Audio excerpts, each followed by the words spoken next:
என்னவள்? அவள் என்னுடையவள். அவள் எனக்கானவள். என்னோடு பேச, என்னோடு சண்டையிட, என்னோடு கோபித்துக் கொள்ள என் எண்ணமெல்லாம் நீ என நினைத்தேன். அனைத்தையும் மொத்தமாக கொள்ளையடித்து சென்று விட்டாய். ஒரு பொழுதாவது நினைத்தாயா நம் காதலை? உனக்கானவன் கண்ணீரில் கலங்கியிருப்பேன் என்று.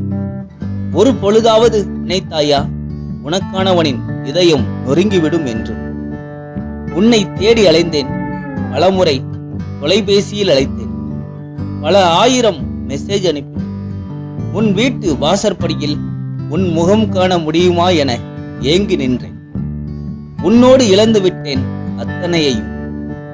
கதறி துடித்த என் இதயத்தை என் கையில் அள்ளி தெரு தெருவாய் ஓடினேன். சிதறி போன நம் நினைவிடங்களில் சுற்றித் திரிந்தேன். மரணத்தின் விளிம்பில் நின்றேன். என் ஏக்கம், என் நினைவு அனைத்தும் நீயானாய். என்றோ சந்தித்து போன சில காட்சிகளை மனது இன்றைக்கும் சுவாசிக்குமானால் அது நாம் நேசித்த நிமிடங்களாகத்தான் இருக்க முடியும். என்னவளே, நீ இறந்திருந்தாலும் உன் நினைவில்தானே வாழ்ந்திருப்பேன். இப்போதும் உன்னை நினைத்துக் கொள்கிறேன். உன் நினைவில் மட்டுமே வாழ்ந்து கொள்கிறேன். என்றும் உன் காதலன்.